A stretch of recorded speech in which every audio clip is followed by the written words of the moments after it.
Hello guys and welcome back to the Arsenal Notebook. Today I'll be going over Arsenal v Liverpool match review. It was a big win for Arsenal yesterday. We defied all odds and we were able to overpower Liverpool in the end, 2-1. For those of you who did not watch the match, I'll just go over it quickly. So Liverpool went 1-0 up. Robertson provided a great ball to Mane, who was able to finish. That was in the 20th minute. We had the water break and Mikel, who was telling Arsenal that they needed to just start pressing a bit more, which is exactly what Arsenal did. And that showed when in the 32nd minute, Van Dijk made his first big mistake of the season, pretty much passing the ball to Lacazette. He was able to go around Alisson very easily and finish the ball very calm and composed. Things weren't over for Arsenal just yet. In fact, we were able to capitalise on another mistake in the 43rd minute, this time from Alisson. So Alisson tried to pass the ball, but Lacazette was able to intercept and pass it into the box where Reece Nelson was waiting. He grabbed the ball and he just struck it into the bottom left corner, and Arsenal were up 2-1 before half-time. The second half was very tense. Liverpool were doing all of the pressing, all of the attacking. There was one opportunity for Arsenal to make it 3-1 late in I think it was around the 88th minute, where Aubameyang flicked it over and Joe Willock was able to get the ball, but when he struck it on the volley, it went wide. So yeah, that was it. People are saying Liverpool deserve to win. Now, if you look at the statistics, obviously things are lined up so that they should have won. And they had 70% possession while we only had 30%. And we actually only had 2 shots on target, which were the 2 shots which we scored. But we had 3 shots. And the third one obviously came from Joe Willock. But what I saw in that match is, even though Liverpool had many shots and they had shots on target, a lot of their shots which were on target were actually quite soft. Mohamed Salah hit a couple of his shots, really. He should have been able to finish, especially with such a high standard coming from him. He really should have been able to finish those balls, but he wasn't able to do that. And I think that's why Arsenal were able to win. This is some of the strongest defending which I've seen since the restart from Arsenal. Obviously coming from a low on the weekend when we lost to Tottenham in the North London derby. It's always quite painful to watch your team lose in such an important game, and things were not lined up for us to win yesterday, but we did. And now this is going to make the last couple of weeks very interesting. As you know, Tottenham are 2 points in front of us, I think. Sheffield United are 1 point in front of us as of now, because I'm doing this in the morning. That might change if they are to beat Leicester. Hopefully they won't.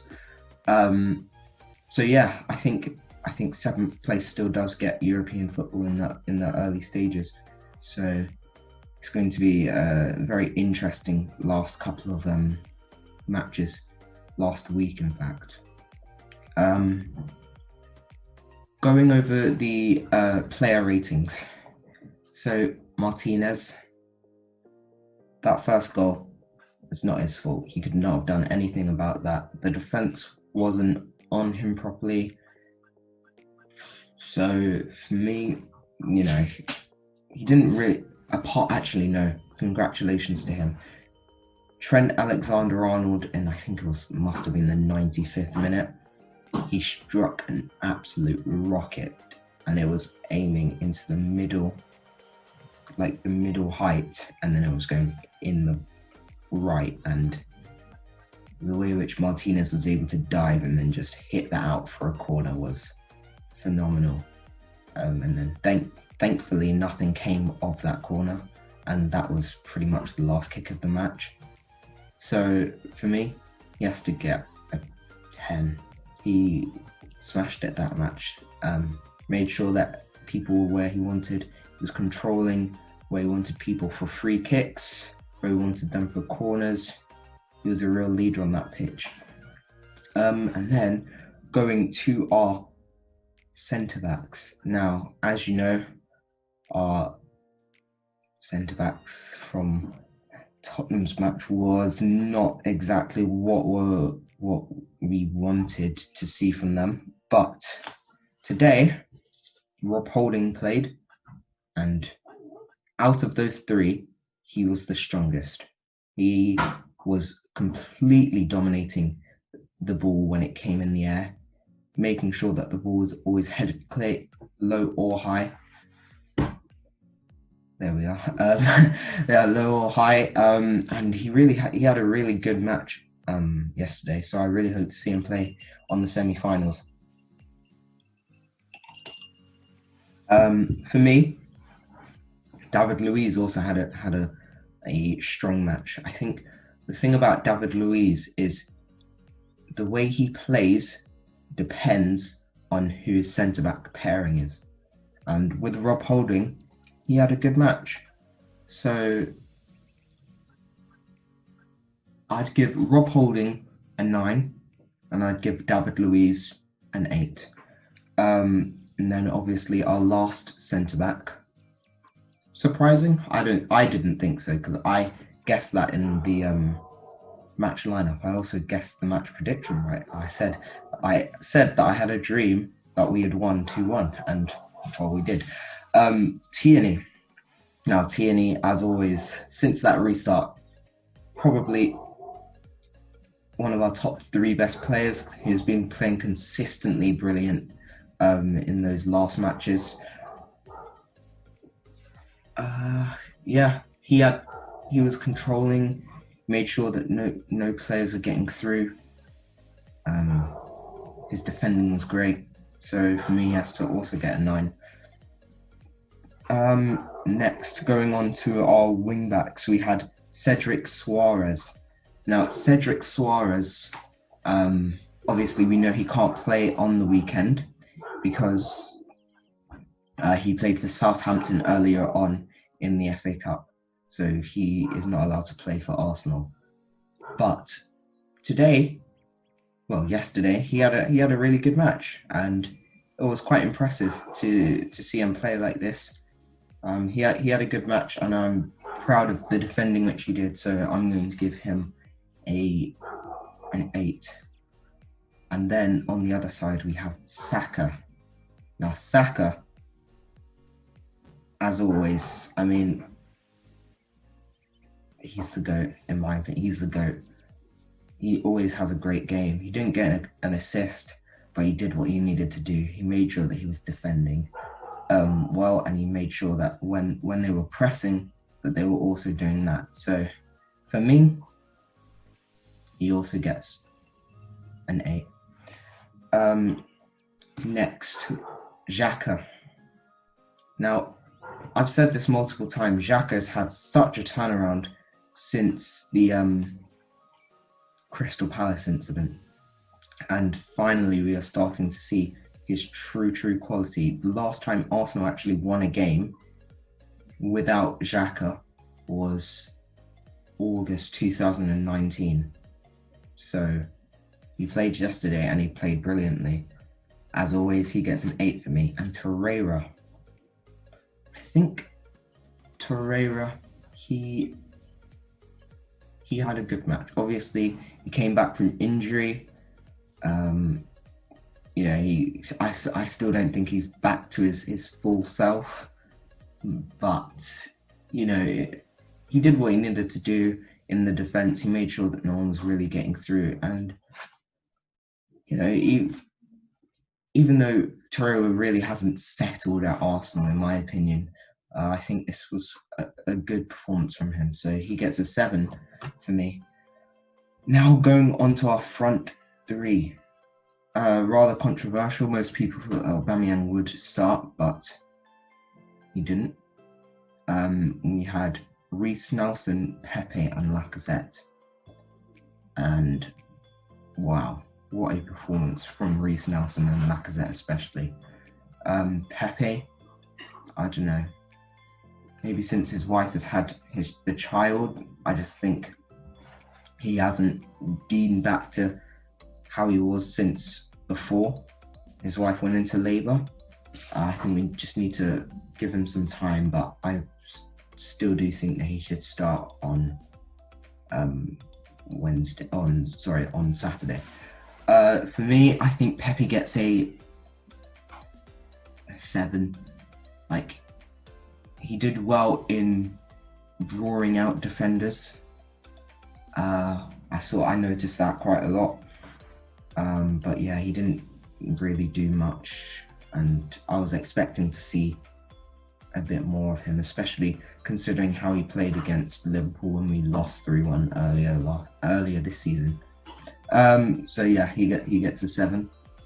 Reece Nelson, wow. I've not seen a performance from Reece Nelson like that. And, even though Arsenal really didn't press that much, the pressure which he was putting on those players and that pace which he showed whilst on the ball was incredible. And what a game for him. What a way to get your first goal of the season against the champions. So for me, Reece Nelson, he gets a 9. Really close, in my opinion, to being man of the match. But obviously, you've got to give it to Alex Lacazette. He just had a flawless game. He only played 55 minutes or so, but it was enough for him to get my man of the match. That pressure, the interceptions, his awareness, his hold-up play, all of it was brilliant. And I'm so glad that Lacazette is starting to get back to his prime. That's in his last 4 games, I think he's got 3 goals and 1 assist.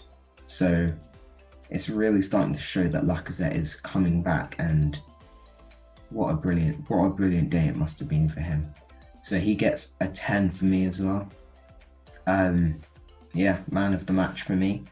Going on to the substitutes. Now, as you saw, Mikel, he actually did a triple substitution, which was, I think was very clever to do. So as you know, Aubameyang, he came on for, I think it was for Lacazette. Lacazette. Joe Willock came on for Reece Nelson, and Dani Ceballos came on for Torreira. Now, Dani Ceballos, it was very clever to rest him.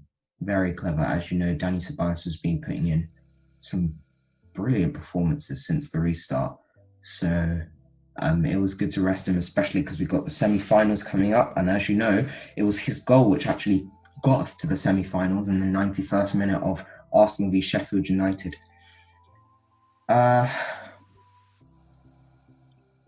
We weren't pressing, so we didn't really get to see any great cross-field passes from him.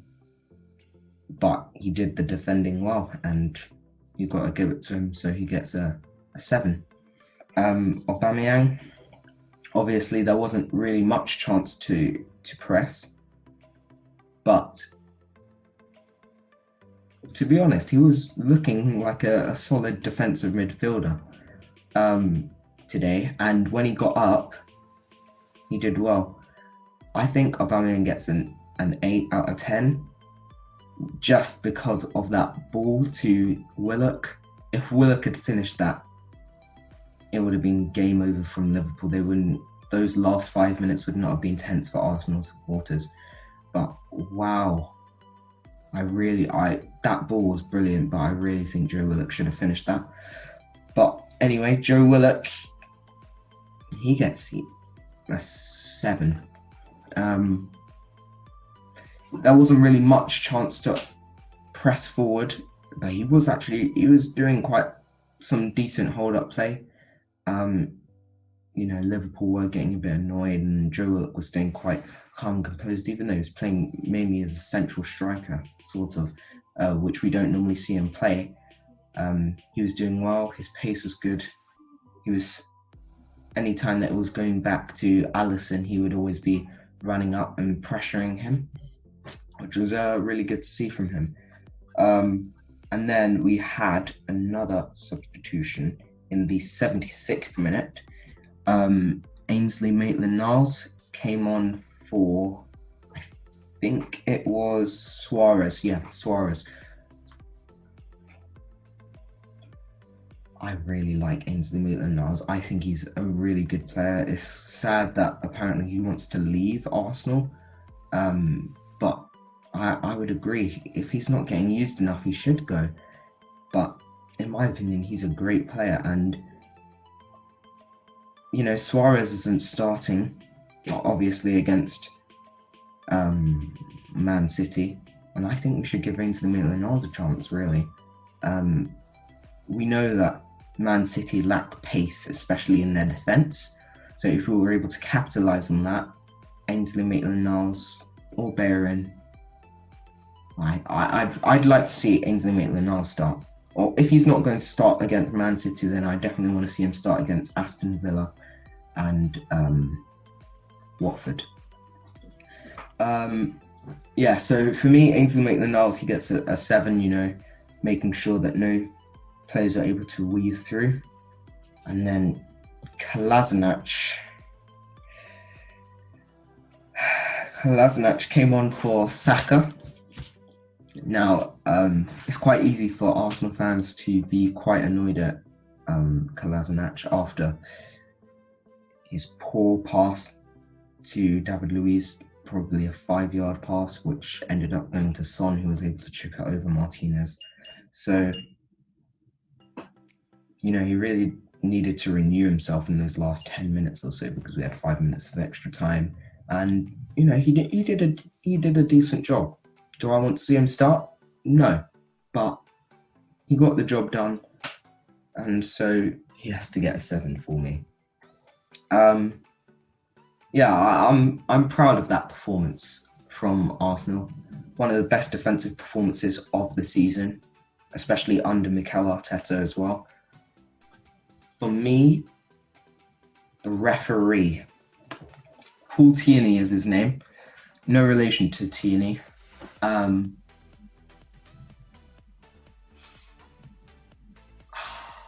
not sure.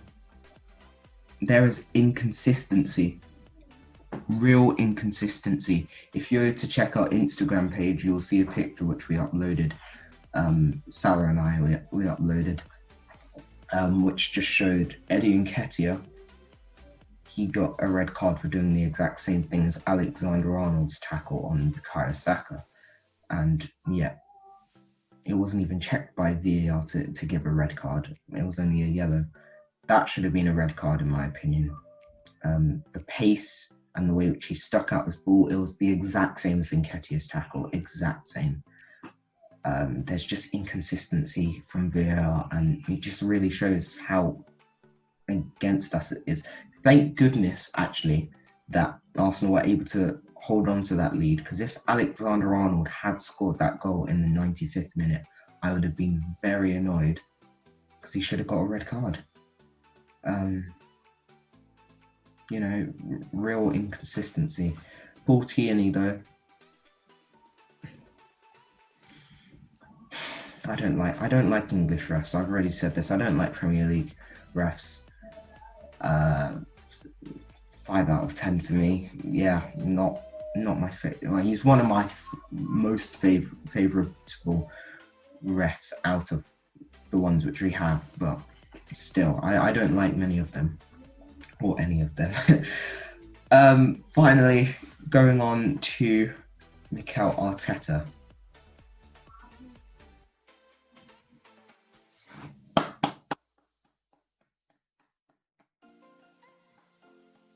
He got everything right today. Yesterday. He got everything right. Everything right. That lineup was brilliant. Sure, I looked at it and I was like, oh, that's what I was like. I was like, it's a bit dodgy. But it worked. And those substitutions, they worked. Everything worked. 10 out of 10 today. Now, what it was very sad to see was when I watched the interview, they said, will you have the financial backing in the for the summer transfer window? And he said, I don't know. I just don't know. And this is really sad to see, because obviously Mikel, he has big plans for this club. And he has big plans for Arsenal. And obviously if he doesn't have the financial backing, it's going to be very difficult for him to get us to where he wants to be. But 10 out of 10 performance for him. I really hope he's able to do a similar thing to Man City on the weekend. In my opinion, I'm going to say that this is actually round one of Arteta v Pep Guardiola. I say this because look at 17th of June, Wednesday 17th of June, Man City v Arsenal. Nothing went right for Mikel. He started the lineup, it was great, but we had 2 injuries in the first 25 minutes, which just threw us off. We had to put David Luiz on. He made 2 crucial errors, which took us out of the game completely. So it was not his fault.